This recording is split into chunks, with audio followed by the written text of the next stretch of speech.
Hello there. This is another edition of The Probe. And like they say, the barrel of the gun is dark. And it's for a reason why it is dark.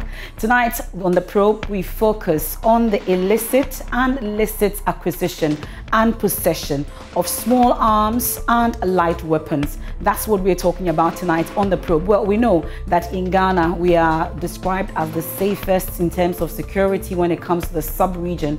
But this trend of firearm-related crimes is always reversing the positive gains that we make as a country. Well, that's our focus tonight. We take a look at small arms, the possession of it, why you are keeping that particular small arm, the manufacturing, that's illegal manufacturing. We'll take a look at the importation and the proliferation of these small arms in the country. You know that these small arms lead to terrorism elsewhere. Amongst others, we have piracy, that and more when it comes to the acquisition and possession of these illegal small arms and light weapons.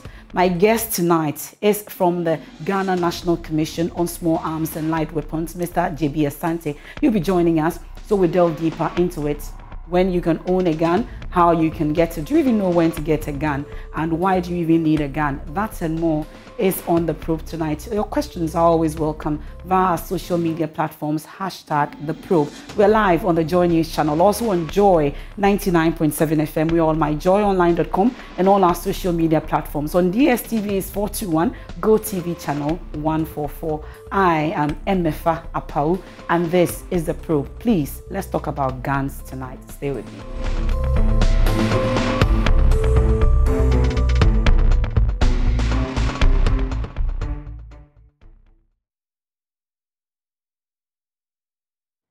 You're welcome back. This is The Probe here on the Joy News channel. We also enjoy 99.7 FM. And like I said, this evening, we are talking about the licit and illicit small arms and light weapons, the possession and acquisition, the risks involved in it. And thankfully, in the studios tonight is the Deputy Director, Policy Planning, Evaluation and Monitoring, the Ghana National Commission on Small Arms and Light Weapons, Mr. J.B. Asante. Thank you so much for joining us. Thank you so much for having me. It's been a long time coming. We've been hoping to talk about guns for a while now, but it's good to have you in the studios. I've been looking around you and I see that you didn't bring any guns with you. Okay, but that's just by the way. I hope you're doing well. Yes, I'm doing well. I hope you are doing well too. Okay, let's talk about our gun situation in this country. Okay. I'm sure it's something you've been fighting for some time now. Yes. How bad is the situation? Paint a picture to us. All right. Thank you very much. First of all, let me say hello to my Executive Secretary, Mr. Samuel William Yeboah. He's quite new, and public education is his heartbeat, really. It's something that he really wants us to talk about, because just as you asked about the situation, we realize that it looks like day by day the situation is getting kind of worse than it used to be. The last time we conducted a baseline survey to know the situation in this country was 2014, where it came out by the estimates that we have about 1.2 million illicit weapons in the system. Since 2014, we are in 2023, that is almost 10 years now. So looking at the situation, it is possible it could be more, or it could also be less. It is difficult for us to really estimate the total number of illicit weapons in the system. But I'm sure when we hear of stories like what we've heard today or yesterday, you know, then we really have a cause to worry, because we realize that these illicit arms are in the hands of people and they are using them to do all kinds of things, you know. So that is where our worry is as a small arms, a commission that is mandated, you know, to see to the control of illicit weapons in the country. And that is why we are so happy that Joy is having us tonight, so that we can talk to Ghanaians and educate them on the threats, the risks that we all face if we don't do something about the situation, because we really need to do something about it. We are just going for elections, for example, just to elect leaders. And you see people pulling guns and, you know, shooting guns and even killing, you know, with guns. That is not something or the way that we should go. Because we know what has happened in other countries, you know, because of elections, and how people were killed, you know, how dreams were killed and people's future were destroyed and all that. We are all looking for development. And we know when we use these guns, you know, when there is little misunderstanding between us, we know what the guns can do. Even in Ghana, we know the situation, what is going on up north. You know, it's something that is not helping those communities that keep fighting using these weapons. So as a Small Arms Commission, it is something that really we are concerned about, and we want to see what we can all do, you know, to help make sure that we don't go the way other countries went, you know, that took their development far, you know, away. So as a Small Arms Commission, that is something that the new leadership is looking at, you know, to do, to sensitize a lot of Ghanaians to know that there is danger, you know, in weapons. So it's not something that you should always crave, you know, to possess one. Even if you are going to buy it illicitly, legally, you know, it has its own implications. So we don't just decide to own a weapon. Some will say, I want to use it for self-protection, yeah, for safety, you know, and all that. Yes, but I don't know. I've been in this business for some time now.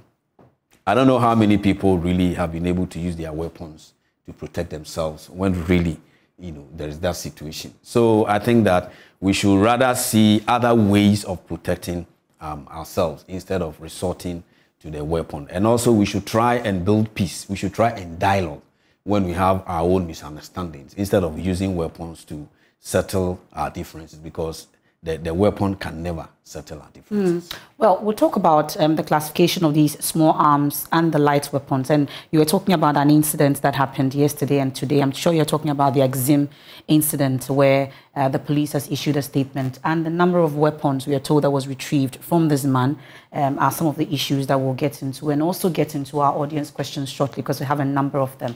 But what really do you classify as small arms, light weapons, for most people who do not really know about these particular weapons? Yeah, thank you very much. So when we talk about small arms, usually we go with the UN definition. Okay. Because it came to a time that every country had their own definition for small arms.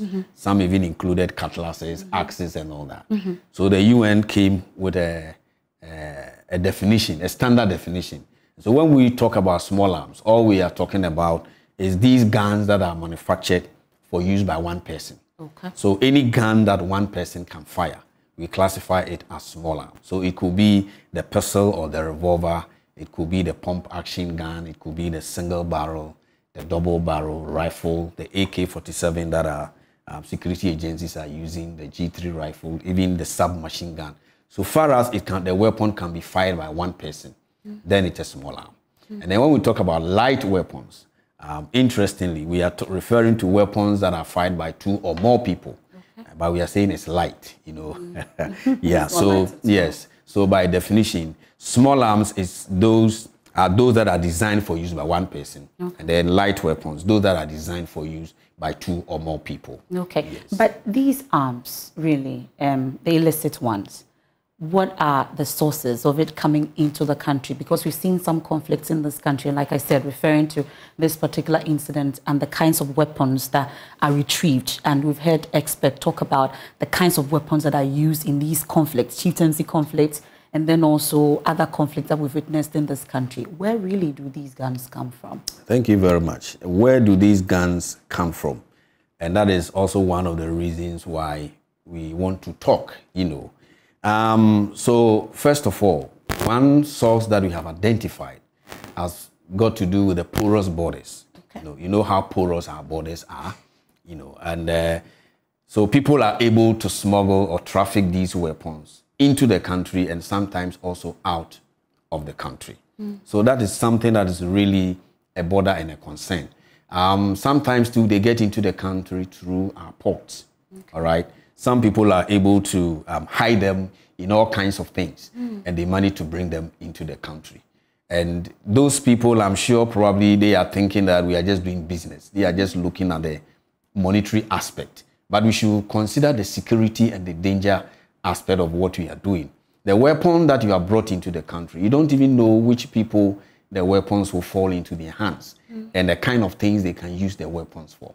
All right. So I am using this platform to appeal to our brothers, our uncles, our fathers who are into this business of supplying these weapons to people in the name of self-protection, that we should all be circumspect about the whole thing, all right? Because the weapon you are giving to somebody today will cause havoc to you tomorrow. So we realize that the borders, because of the porous nature of our borders, that is one source of these illicit weapons.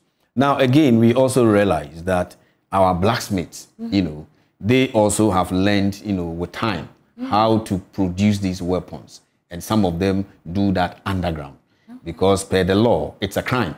And so if you do it and the police get you, they will arrest you. But interestingly, with overtime, they have also learned, you know, how to make sure that they beat the system.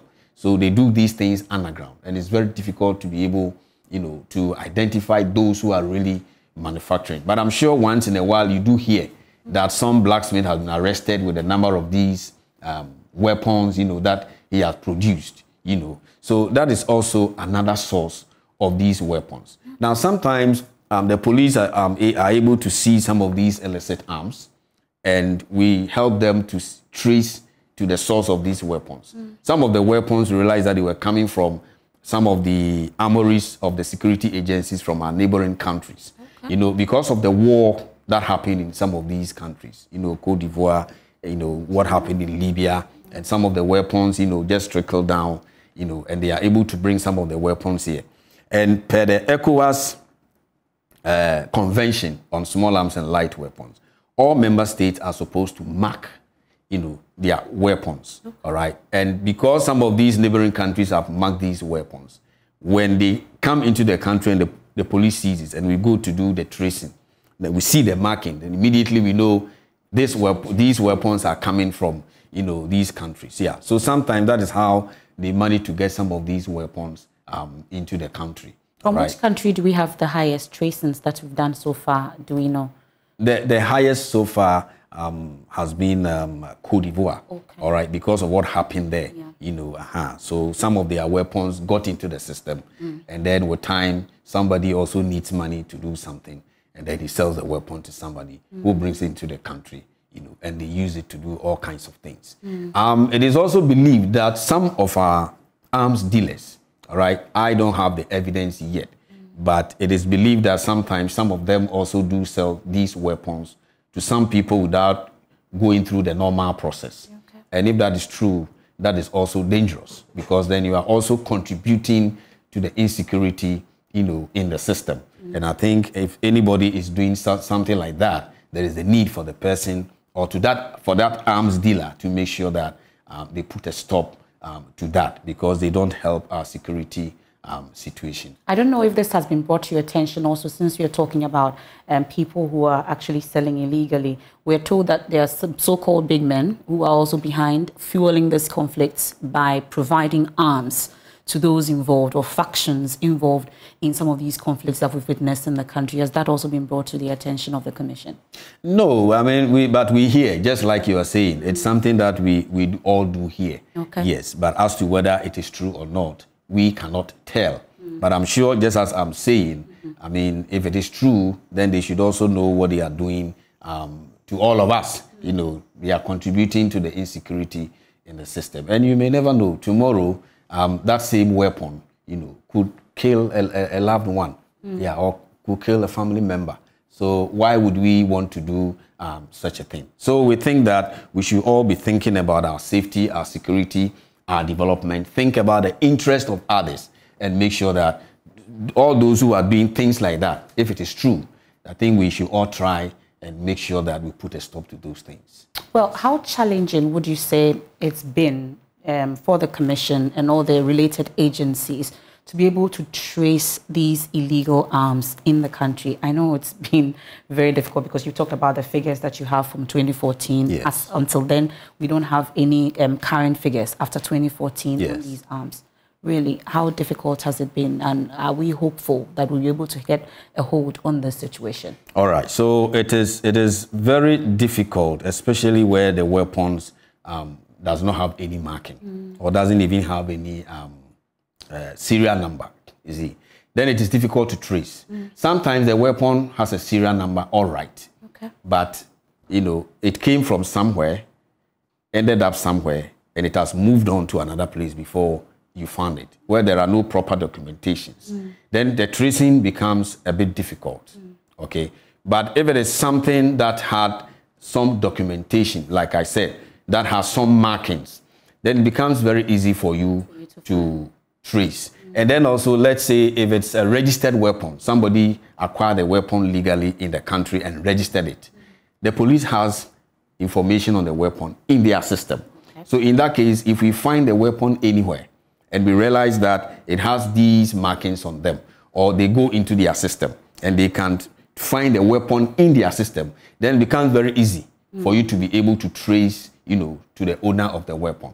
But if not, and it came through the ports, for example, like I was saying, and the weapon did not get to the police for them to get the information on the weapon, register it in their system, then it becomes very, very difficult.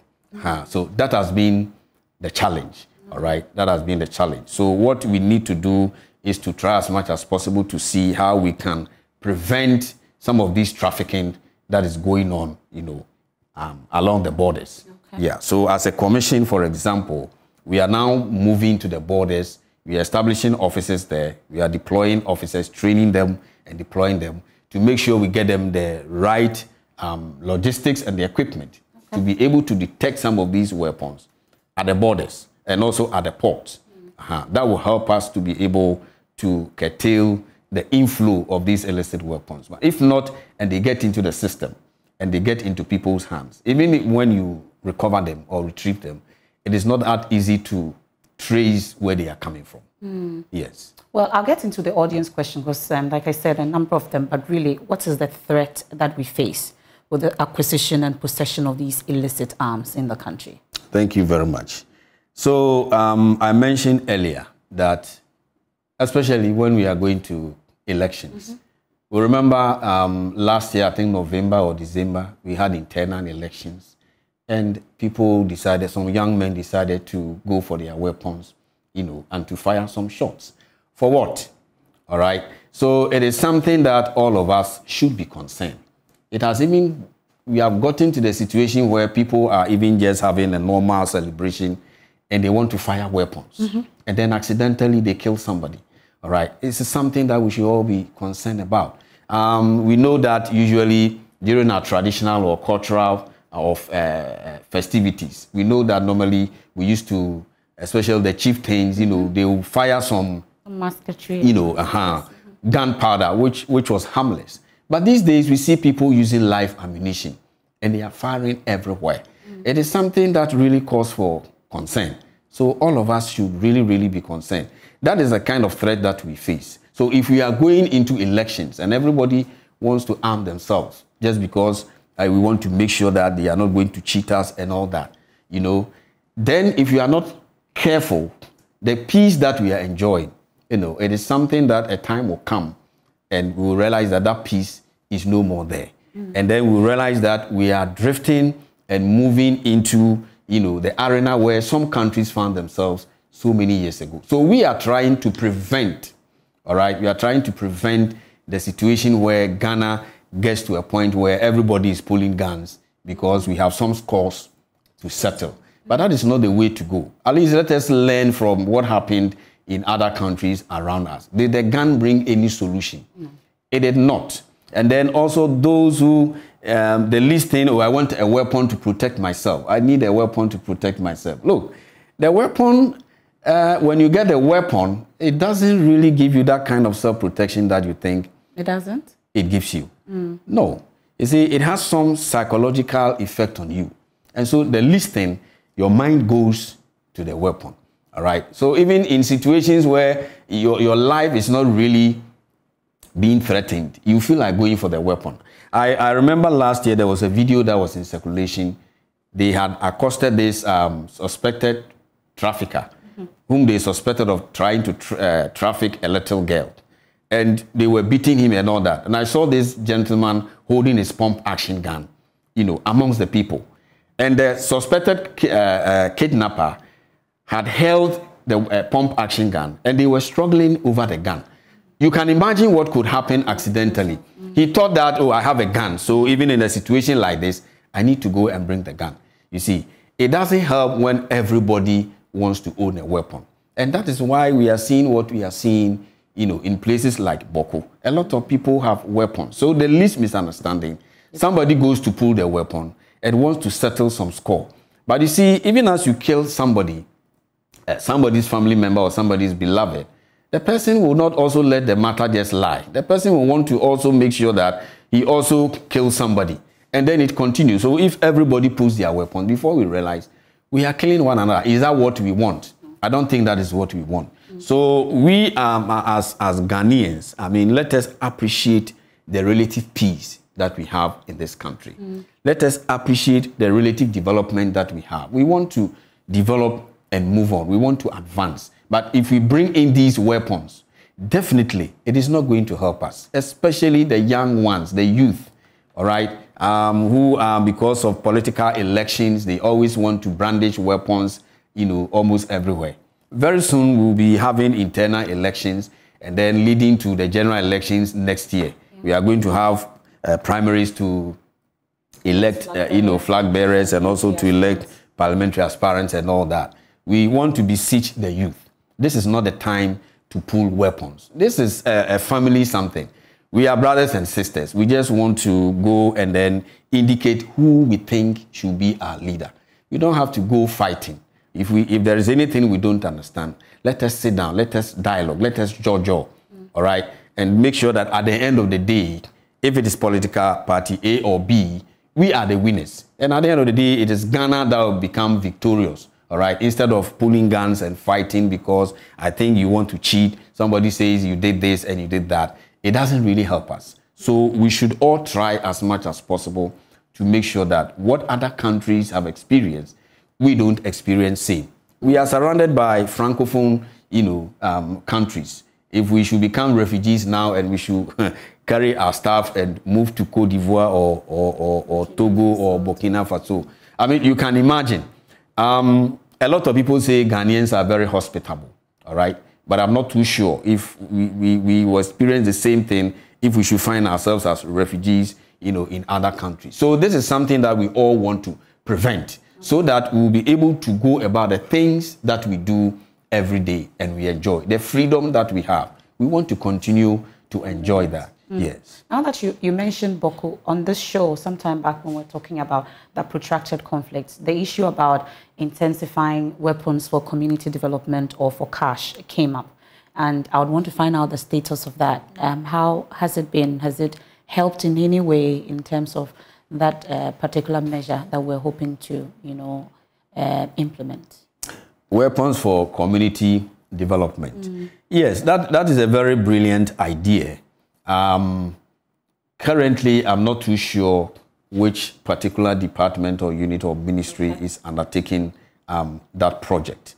But you see, the Boko situation as it is difficult to be able to get to that specific aim or goal. Okay. All right. It takes a long process because first of all, you need to build that confidence. You need to build that trust.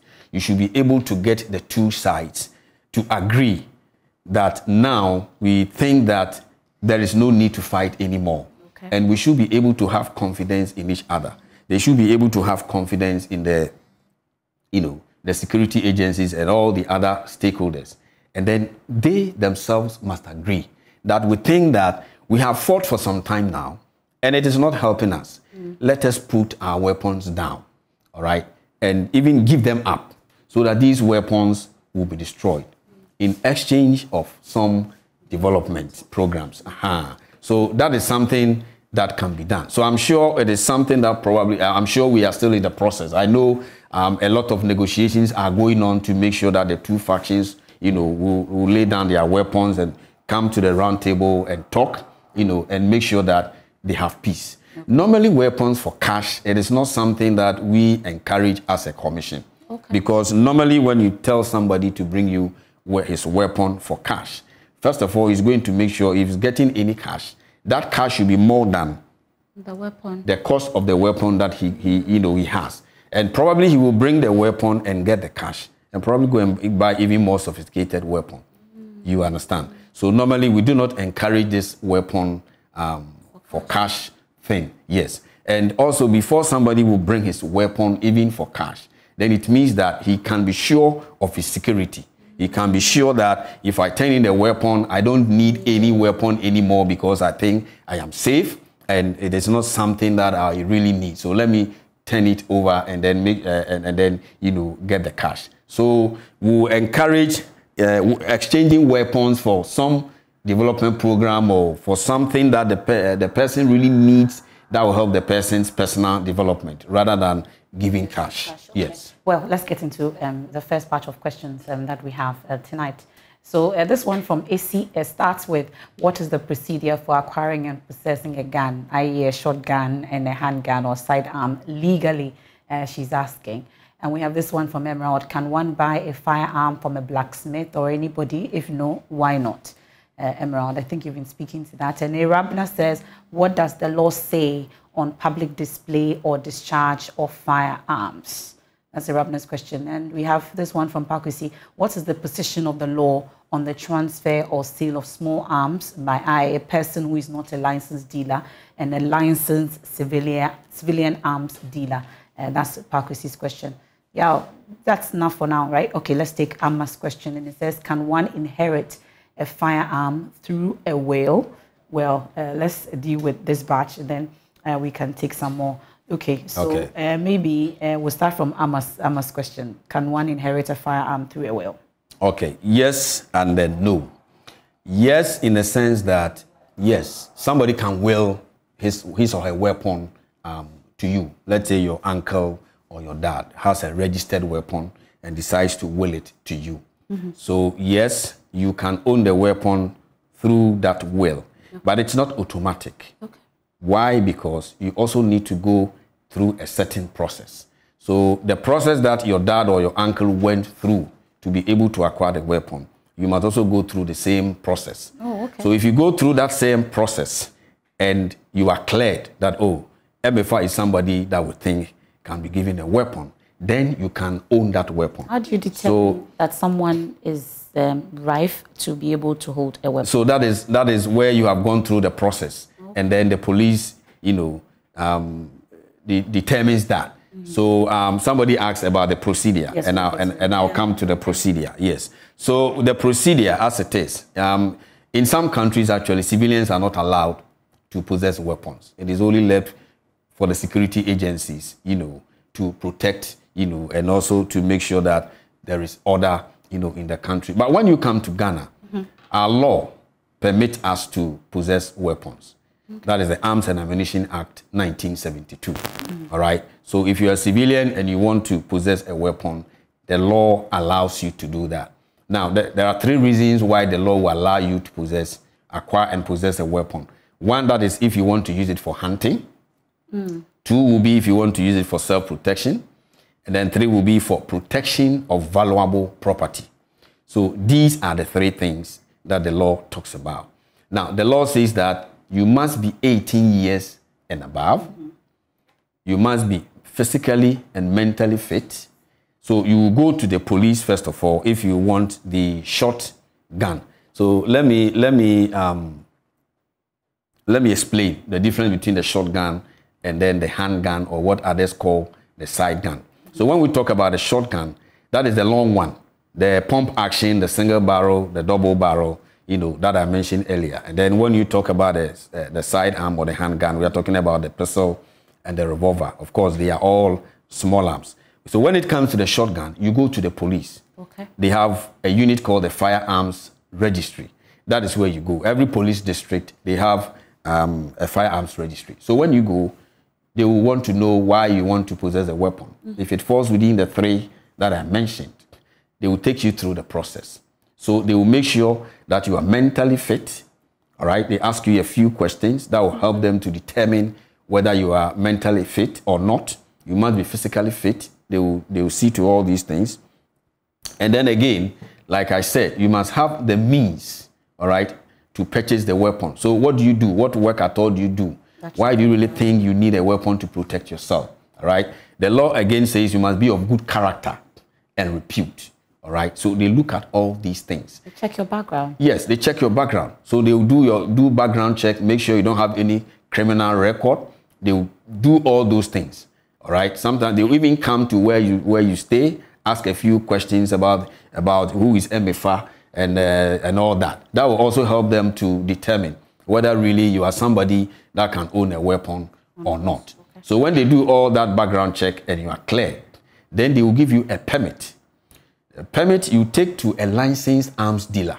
We have licensed arms dealers in this country who are also authorized to import these weapons. And their weapons are under locks, okay? They have a lock. The police also has a lock. So we have 2 locks on the private magazine where we have the weapons. Okay. And you realize that no arms dealer comes in the open to advertise their weapons, their shop, exactly, because the law does not allow that, because you have to go through a certain process. So if you go through that process and you are clear, then they will transfer that weapon that has been willed to you into your name. So the weapon will be registered in your name, and then they will issue the license for you. So okay. That is why I said yes and no. No in the sense that if you do not qualify, if they take you through the process and they realize that no, you are not somebody that can handle a weapon, then you cannot have that weapon, even though it's been willed to you. But have we had instances where people just circumvent this whole process and they still get that weapon? Circumvent? Well, I will not be able to speak to that. Yes. Okay. So that's AC's question, and then Ama's question answered in one.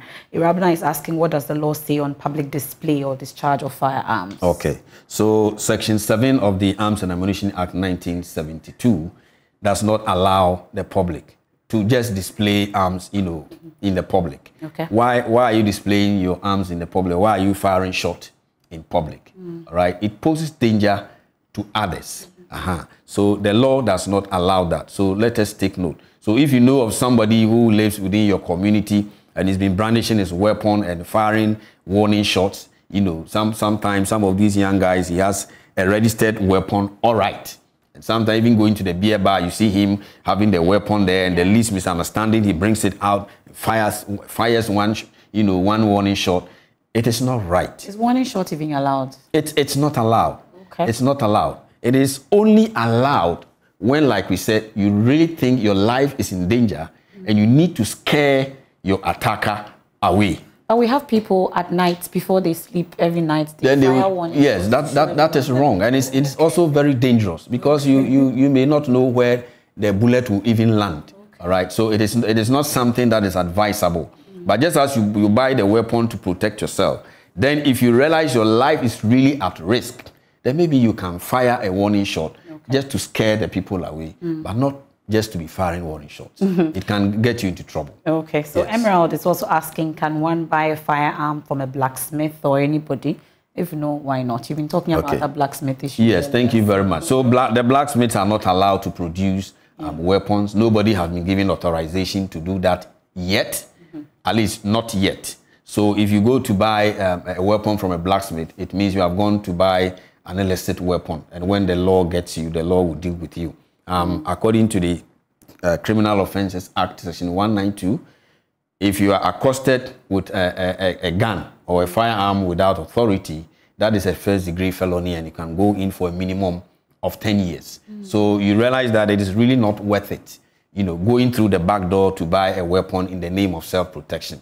Now, if you even buy it in the name of self-protection and something happens, and you use it in the name of, I use it to protect myself, definitely the matter will go to court. You will have to prove that indeed you use the weapon to defend yourself. Then after that, you also need to show us where you got the weapon from. Do you have documents covering the weapon? Do you have a license covering the weapon? You don't. So then you realize that you have put yourself into a serious mess, all right, by going through the back door to acquire a weapon. So it is risky, really, to go and buy a weapon without going through the legal process. It is something that we should not be doing. Unless maybe you have criminal intent, then that one, the Small Arms Commission cannot advise you. But if not, and you are a genuine Ghanaian who thinks that I need a weapon to protect myself, then there is a procedure that you need to follow. Now, let me quickly add that if it is got to do with the sidearm, the pistol and the revolver, that one, it is not the police that you apply to. You apply to the Honorable Minister for the Interior himself. You apply to him. They will you go through the same process that I said. They will come and do your background check and all that. And if you qualify, he will give you an authority that you take to police to be given an import license. The import license will allow you to import the weapon into the country. Why am I saying so? The law does not allow the licensed dealers to sell these small weapons, the pistol and the revolver. So if anybody sells a pistol or revolver to you, you should know that the person has sold an illicit weapon to you, and that can get you into trouble. But let me also say that as a Small Arms Commission, we don't even encourage people, to go through the legal process to acquire. We realize that a lot of people at the end of the year, and in fact, let me also add, when you get the license to possess the weapon, at the end of every year, you are supposed to renew your license. Now, what we realize is that a lot of people have these registered weapons, but they don't renew their licenses. And one of the reasons that I have got to find out is that usually, you see, for a whole year, he hasn't even used the weapon. For somebody, even where the weapon is being kept, he has not even touched the weapon. And then at the end of the year, I'm supposed to go and pay something to renew it. So do you really need the weapon at all? So you realize that it's not something that you really need. And it's also a huge investment. Going to buy the pistol or going to buy a pump action, it costs a lot. We can invest it. What's the range? If you want a pistol, I know when you import and you go through all that, at least it's more than 12,000 Ghana cedis. If you want to buy a pump action, I know it's more than 9,000 Ghana cedis, around 10,000. So you invest so much in a gun and you keep the gun there and you are not using the weapon for anything. Somebody was complaining, every year I have to go and renew. Why can't you do something about it? And I say, make a personal assessment of the situation. Do you really need this weapon? So we don't encourage people, to even go through the legal process to acquire. Of course, we will discourage people from acquiring illegally.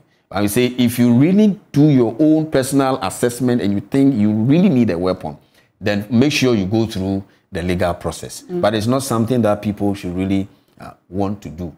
Because one other thing that I also say, if you know, for example, that you are quick-tempered, why would you even bother to own a weapon? Because the weapon will definitely put you into trouble. Before you realize, you pull the trigger without realizing it. Before you come to your sense and realize, hey, what have I done? So if you don't have it at all, it's good for you. So people should not be thinking, oh, I need a weapon to protect myself. I need a weapon to protect myself. Let us look at other ways that we can protect ourselves. Let us see how we can help the security agencies to protect us better. Because I know some people also complain that, the kind of protection that we are getting. But it can be better if we all collaborate the security agencies and support them to do it better, instead of everybody wanting to own a weapon. Yes. Okay, I'm sure Yao at some point will pull up what the revolver and the pop and gun and that we've been talking about maybe on the screen for us to see. But Pakwesi's question, I think you've answered the first leg, which is a person who is not a licensed dealer, whether the position of the law on the transfer or sale of small arms by one, a person who is not a licensed dealer, and two, a licensed civilian arms dealer. Maybe briefly you can touch on that, then we can go for a quick break and then we continue. Thank you very much. I think somehow I mentioned it, that if you are, so the only person that the law allows you to acquire the weapon from is a licensed arms dealer. And you need to go to him with a permit from the police. So if the person is not a licensed arms dealer, then he has no business selling any weapon to you. So it is criminal, actually. But how would I know if the person is a licensed dealer or not? Yeah, because like I said, they have a magazine where they keep their weapons, and it's the police that will even lead you there. When you are going with a permit, you'll be accompanied by a police officer, and you go and the dealer will open the magazine and give the weapon to you. Okay. So if I say I have a weapon somewhere in my room or somewhere and I'm bringing it out to sell to you, I mean, obviously. You need to do your checks. Exactly. Exactly. You must get a gun at all. So you've answered Amma's question also on the whale. So let's take a quick break here on the probe. And we are talking about the acquisition and possession of illicit arms, the threat that we face. At least by now, you know what we are faced with in terms of a possession or acquisition of an illicit arm. I'm here in the studio with Mr. J.B. Asante, his Deputy Director, Planning, Monitoring, Evaluation of the Ghana National Small Arms, the Commission on Small Arms and Light Weapons. Let's take a quick break here on the probe. We return with more.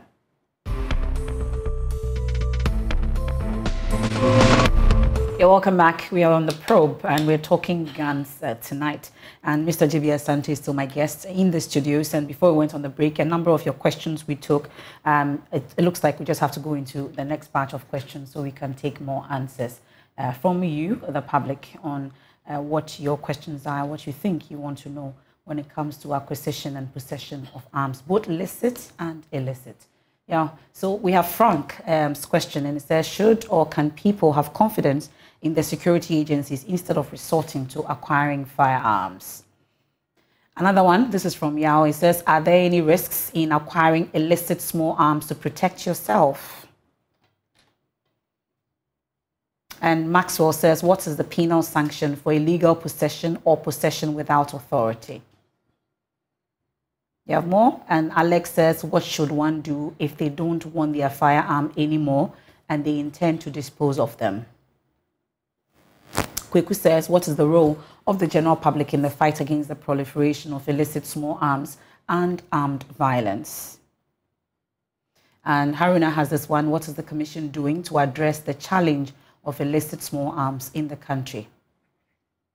Okay, we'll take a final one. This is Mohammed Al-Hassan. It says there's a need to intensify weapons for community development, which is capital intensive. Is government committed to embarking on weapons for community development to minimize the arms proliferation in these conflict areas? There's also the need to beef up security at the various borders, especially at unapproved routes. That's where most of these weapons enter into the country. So this is more of a comment and suggestion as well. And we've been talking about this particular weapons for community development issue. Yes. So, Mr. JB, let's start with Frank's question on whether people can have confidence in their security agencies instead of resorting to acquiring firearms. It looks like it's something you've been touching on before we went on the Yes, I think so. I think we should be able to have confidence in our security agencies. Of course, we know it's not a perfect situation, but they are doing their best. Now we know police visibility, for example, has increased. We have a lot of police, men and women around in our communities to make sure that, we have that security and we have the safety that we all want. So please, let's have some confidence in the security agencies instead of resorting to these weapons, because they could really be a danger to us. Okay, we have the next question. Yao says, are there any risks in acquiring illicit small arms to protect yourself? Yes. I think I even mentioned one earlier. And then also one thing that we should also realize is that illicit weapons in itself can make you vulnerable. All right. So like I said, the least thing you feel like reaching to your gun and using your weapon, which can put you into trouble. There could also be accidental firing. Right, you can kill somebody by accident, or somebody can even get access to their weapon, and shoot somebody. There have been instances where you see children playing and they get hold of their father's weapon, and as a kid, thinking that is probably some toy gun. And let me also say this: that parents who have been buying toy guns for their boys, we should try and desist from that, because the more we do that, we create a certain mentality for them, because these weapons do not kill. Isn't it? They just, some of them have water, they go around playing with it. So as they grow and they see, a proper weapon that can kill, they still think that, this weapon, it doesn't kill. And before you realize, they pull the trigger and your child is gone. It's something that has been happening. So we should try as much as possible to make sure that we desist from this. Now, again, if the police accost you with a weapon and they ask you for the license and you don't have, they can easily mistake you for a criminal. Probably you may not even not be one. You, for all you know, just went to buy a weapon to protect yourself. So there are a lot of risks, in acquiring weapons illicitly. And it can also land you into jail, like I said. You can go to jail for a minimum of 10 years. And what has happened to your future? What has happened to the dreams and all that? So it is something that I think we should all try to desist from. Okay, and Alex is finding out what one should do if they don't want their firearm anymore and they intend to dispose of them. Okay, so you've acquired the weapon legally. We are taking your advice. Maybe we don't want to take it. Yes, so you have a license, but you don't need a weapon again. The law allows you to transfer the weapon to someone else who needs it. Okay. That is one. That is if you want. You go to the police, they will go through the same process, and if the person qualifies, they will transfer the weapon to the person. Or you can also just decide, I don't need a weapon anymore, and I'm not looking for any financial benefit, even though I spent money in buying it. You take it to the police, and then you just let them know that, well, I bought this weapon, but I think that the weapon is of no use to me. I don't need it anymore. The police will take custody of it, and at the right time, they make sure that the weapon is destroyed.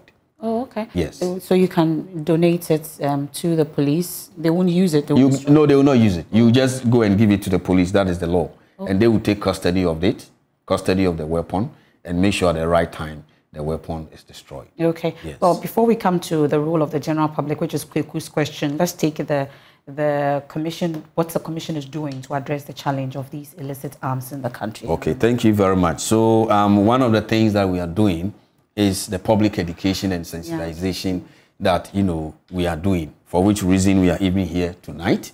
The goal of the commission is to promote a gun violence-free society. So what we are promoting is peace in our communities. We want the situation where in every community there wouldn't be any gun violence. We'll have our peace, we'll have our security to go about our normal things, without any fear, without looking at our back.